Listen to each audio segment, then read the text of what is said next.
The problem is that the United States is completely untrustworthy. Even the Canadians cannot trust it under Trump.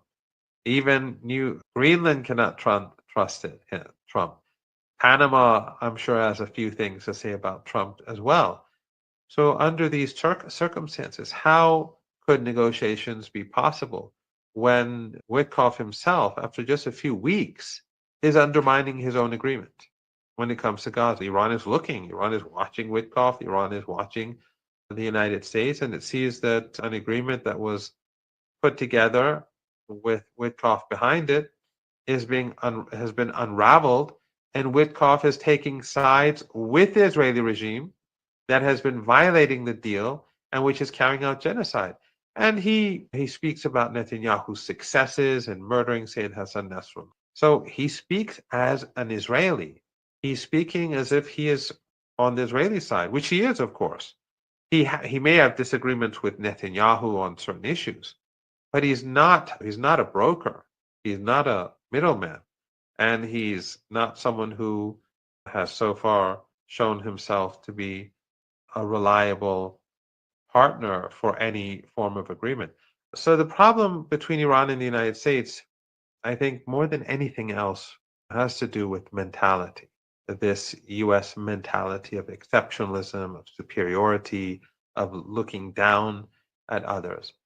To make Iran a great nation again, come back to the world as if the world is the United States, as if the United States can determine if Iran is a great nation or not, just shows the mentality of U.S. elite, or an implicit threat to attack Iran, you can see in his words.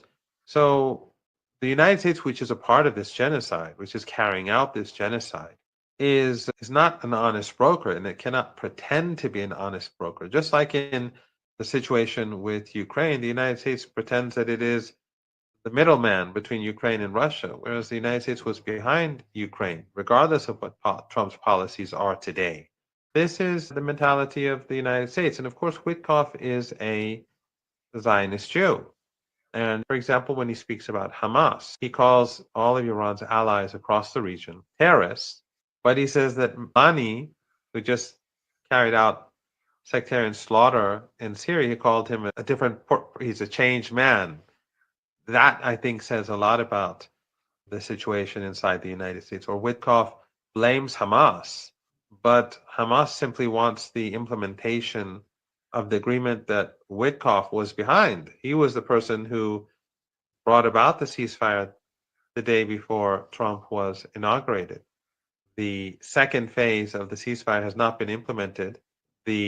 Was not being implemented. And is not. See, the whole thing has fallen apart now. But until the Israelis carried out this new wave of slaughter, the Israeli regime was not implementing the second phase. It was not implementing the first phase.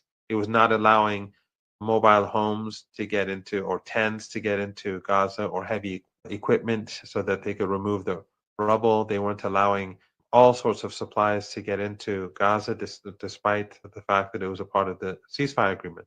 But what does Witkoff do? Witkoff goes and blames Hamas for not accepting his change to the agreement.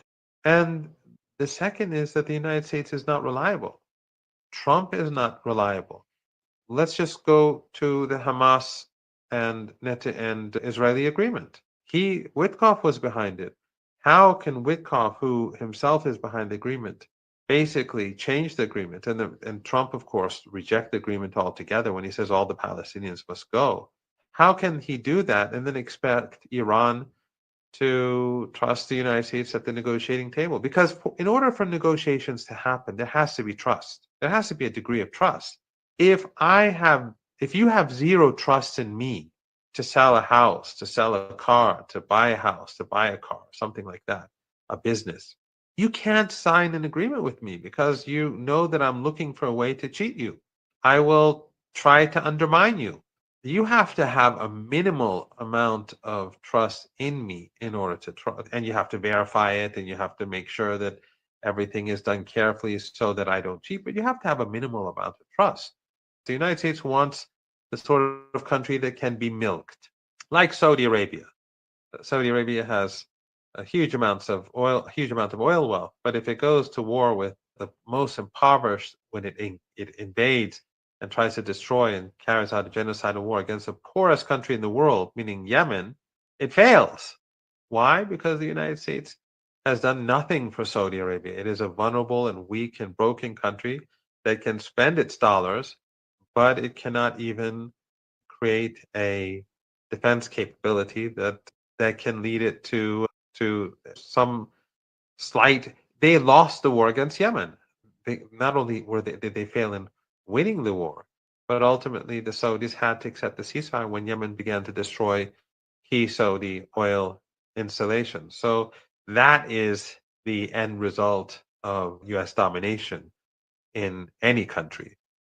So he would Yeah. use the military to stop the war. So the United States invaded Iraq basically. Just it doesn't make sense what he says. Or he spoke about the Iranian economy. In fact, the Iranian economy, when the United States ruled over Iran for decades, and the British before them, was terrible. The Iranian half of, even though Iran was exporting huge amounts of oil, the Shah of Iran was basically spending huge amounts of money purchasing American weapons. Of course, the United States wanted that, but the country did not have its decisions were not made in Tehran. Its economy was definitely not doing well.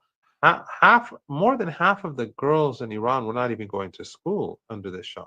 And I don't even want to go into the Shah's mentality towards women because he basically said women should just look pretty and shut up, basically. There's an interview about him speaking on women online that people could look at. So this very progressive Shah was someone who did really nothing but harm to Iran. But that's what the United States wants. And but in any case, if the United States were to treat Iran with respect, and the words of Trump, as explained by Witkoff, do not indicate that. And the words of Witkoff do not indicate that. But the reason why Iran is not negotiating with the United States is because the United States is speaking using the language of threats. The United States does not recognize Iran's sovereign rights. And right after this interview, by the way, I think I didn't look in detail because it's the Iranian New Year, so I've been very busy with other things. But apparently, the U.S. National Security Advisor, if I'm not mistaken, he said that the position of the United States is that Iran has to give up its nuclear program. That's not what Witkoff says in this interview. It's very different from what he said. And that shows that if the United States cannot respect Iran's sovereign right within the framework of the NPT, then I think that's a non-starter. We cannot even talk with Americans. Iran's rights within the NPT have to be fully preserved. As long as Iran is in the NPT, Iran doesn't have any intention to leave because Iran does not have an intention to build a nuclear weapon. And as Iranians have said many times, that Iran does not want to have a nuclear weapon. And the only way in which that would Iran's nuclear posture would change would be if there is some sort of existential threat against Iran through some sort of nuclear strike or a potential nuclear strike, then things would change, obviously, as it would change in any sane country. But as long as Iran is in the NPT, and Iran can legally withdraw from the NPT, as long as Iran is in the NPT, Iran will abide by its commitments to the NPT. And as we speak, the Iranians are abiding by their requirements within the framework of international law. And again, going back to what Witkoff said about Giuliani being a changed man, about everyone else being a terrorist, about Hamas's position being unacceptable, basically meaning it's unacceptable for Hamas to insist on what Witkoff himself accepted before. That is not a good indication, to say the least. And that is why Iran does not negotiate with the United States. That's why we do not have direct negotiation. He spoke about back channels. Back channels have always existed. Iran has always been, and the United States they've always sent messages back and forth through different back channels. So that's nothing new. No one should be surprised there. Implementing the ceasefire in Gaza, the ceasefire agreement that was agreed upon and implemented right before Trump came to office. Implement the ceasefire agreement in Lebanon. The Israeli regime has just within the last, I think, 48 hours murdered 8 Lebanese citizens. The Hezbollah has not violated the ceasefire, but the Israelis are constantly Lebanese citizens. So Witkoff, he is responsible for this genocide right now. He is the person who pushed forward the ceasefire. The ceasefire has been implemented by the terrorists, as he calls them, but it's not being implemented by his allies. Because, as I said, he's a Zionist, he's a Jewish Zionist, and that says more than enough. Hamas and Islamic Jihad and the others have not violated the ceasefire, but now the Israeli regime is carrying out a genocide. And Witkoff says nothing about this. A slaughter is taking place as he was doing the interview, but it's as if it's not important.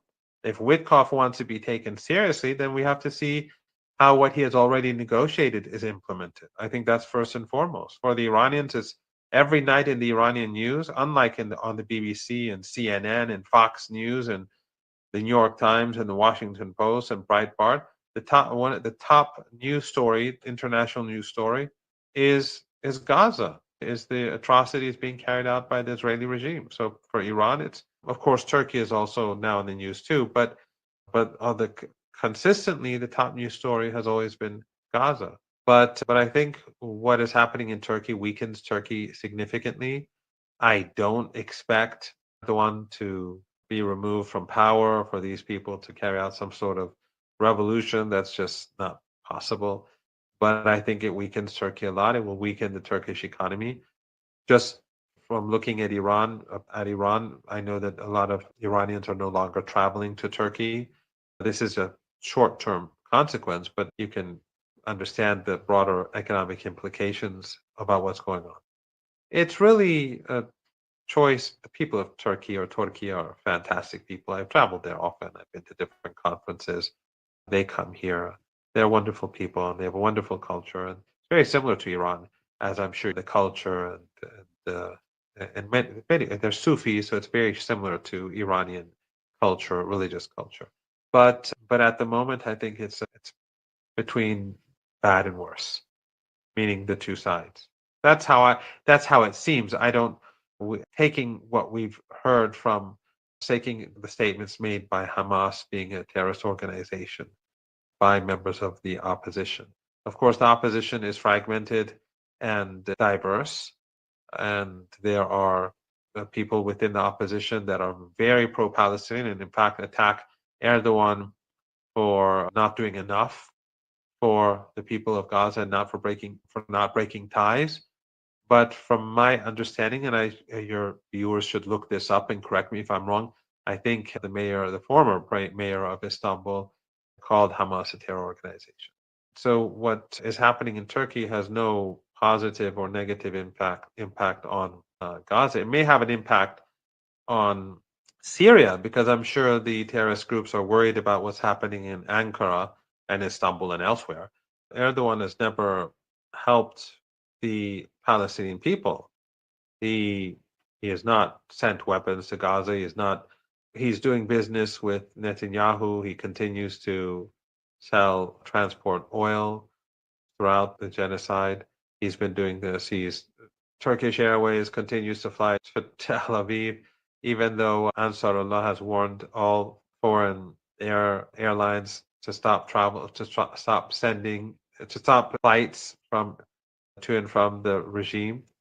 But Turkey does the exact opposite. However, Turkey is I think for many of us who are critical of Mr. Erdogan, it's very difficult to be optimistic, because Erdogan has supported Salafist and Wahhabi terrorists and will continue to do so. And I think this will have very negative implications for security across Asia. And I'm sure that's what the Americans want. But on the other hand, his rival, he has spoken negatively about the resistance in Gaza. So those who are cheering on President Erdogan's adversary, his chief adversary, should be careful for what they wish for.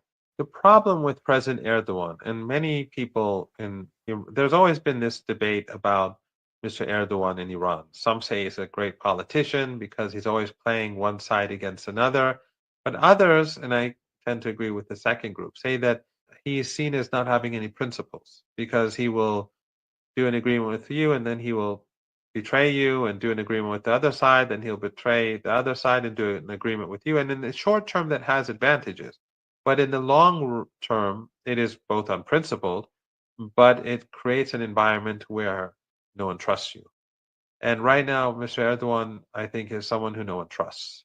So if someone has an agreement with him, I don't think anyone will be counting on that agreement being implemented or preserved in the long run necessarily.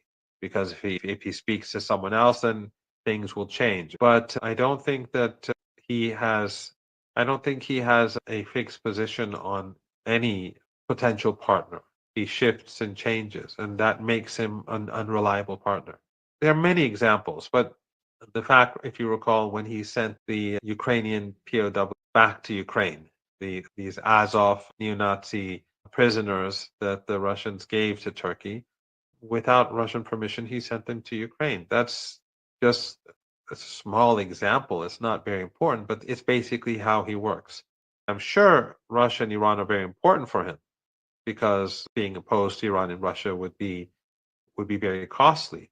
So I don't think that at times he has shown a great deal of friendship with Iran and with Russia, and at times he's tilted away from both of them or one of them. So it's difficult to say. In Syria, ISIS and Al Qaeda, the Iranians and the Russians agreed with Erdogan to allow these terrorists to stay in Idlib. Why? Because Erdogan was worried about the implications of them being pushed into Turkey and Turkish stability. And so the Iranians and the Russians agreed that they would stay there so that it would not cause any internal problems for Turkey. That was one reason. There are a host of issues that were negotiated and issues, but that was one key issue that Turkey said if you push them out of Syria, then they're automatically inside my country. And the Iranians and the Russians don't want to see an unstable Turkey. They don't want to see terror acts where people inside Turkey are. So they agreed. But what did Erdogan do? He used that as a foothold. He retrained and regrouped these people and brought in thousands more foreign fighters from China, from Uzbekistan, from Tajikistan, from across Central Asia, from Russia, and he deployed them to take over Syria. Of course, I don't think he didn't expect Syria to fall, but in any case, he wanted to expand the rule of ISIS and Al Qaeda in northern Syria so that he could negotiate the stronger hand with the Syrian government. But the Syrian government collapsed, and everything changed. So have no doubt that Erdogan is an ally of Israel. When the Iranians fired drones and missiles at Israel, U.S. bases in Turkey were being used to help shoot down Iranian drones and missiles. Just like Erdogan is doing trade, he's sending oil, he has diplomatic relations. Turkish Airways flies to Israel. Turkish Airways, even though Ansar Allah warned foreign airlines away from Palestine, Turkish Airways proudly takes its passengers to Israel. The same is true with the bases in the Persian Gulf region, and the Emirates and Saudi Arabia are helping the United States in its bombing campaign against Yemen. They're deeply complicit in all of these crimes. And of course, the dirty war in Syria and the rise of Al Qaeda and ISIS, which was the result of Obama's policy to overthrow the Syrian government, Operation Timber Sycamore. They've been pushing sectarianism, for example, for decades. Why? Because it's in the interest of the United States. They've been working for Israel. There's no doubt about that. Those who say otherwise, it's just they're either so sectarian and so blinded by their sectarianism that they can't see it, or they see it and they don't want to admit it. It's clear as day. These countries are in the American camp, and those people who pretend otherwise are often people who are paid. In particular, the Emiratis, the Saudis, they are paying a huge amount of money to different people across the world, and in think tanks, in the media, in religious institutions and cultural institutions. So these but they have their bases are they have American bases. And so if the Americans carry out an attack on Iran, they are complicit. They have escaped being complicit. They've already been complicit. Right now in Yemen, they are complicit. In helping defend Israel, they have been complicit. But in any case, I'm pretty sure that the Americans won't use their airspace. And that will make it very difficult for the Americans to strike. Imagine B-52s and B-2s flying from, all they can do is come from Diego Garcia. And then if they don't use their airspace. And so if they fly over Iran and let's say get to central Iran, that would be 5,000 kilometers, just a one-way flight. And then what do? Turn back and go all the way to Diego Garcia? Or do they go to Turkey or to the Emirates? It's going to be very tough for the Americans.